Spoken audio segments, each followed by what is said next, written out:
Sweet summer peaches. Georgia is, of course, known for them, but crops are yielding less and less every year. And this year, 90% of the crop has been lost. Mark Strassman reports what's to blame and how farmers are coping. This is my great-grandfather's farm.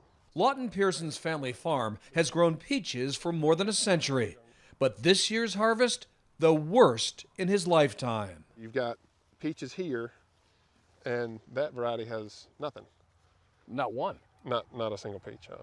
That's the way 95% of the farm looks. His 1,500-acre peach crop, nearly a total loss. You always hold on to hope until it hits you in the face that there's nothing here. Sounds like the different stages of grief. That's pretty much right.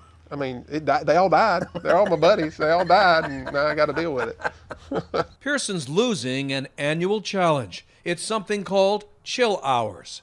His Georgia peaches, always a diva fruit, generally need 850 hours under 45 degrees Fahrenheit to blossom.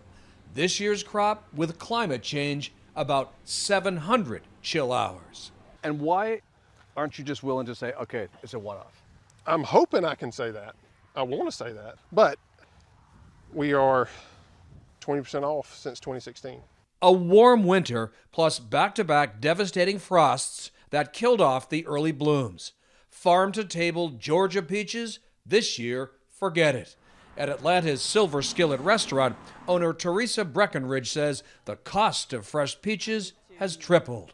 I can't afford the peaches right now, and the ones that you would buy, even if you could afford them, they're just not good. And a restaurant's peach cobbler, they've had to switch to canned peaches. There's nothing better than fresh, but you just have to have a plan B. With a changing climate, Georgia farmers are searching for their own plan B. And it could look like this. Each one of these is actually a pit from the fruit that we harvest from a cross that we made. At the University of Georgia, Dario Chavez tries to breed a more resilient peach. His team's matchmaking slivers from the pits of different varieties. Selection criteria, size, color, and especially taste. So some of these are hybrids with material from Florida. But all good breeding takes time, and Georgia is running out. It actually takes decades. The short answer, you're working on it. Yeah, we're working on it. Continuing to grow peaches, it's potentially a risk. Yeah, it is potential risk.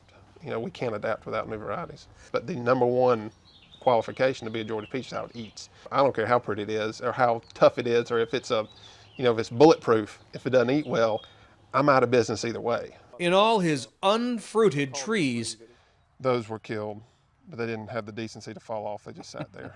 Lawton Pearson worries about his future in peach farming. If we are unable to continue to make peaches consistently, you really start to question whether this is a viable enterprise. A challenge both economic and existential. Georgia, the no peach state. Mark Strassman, CBS News.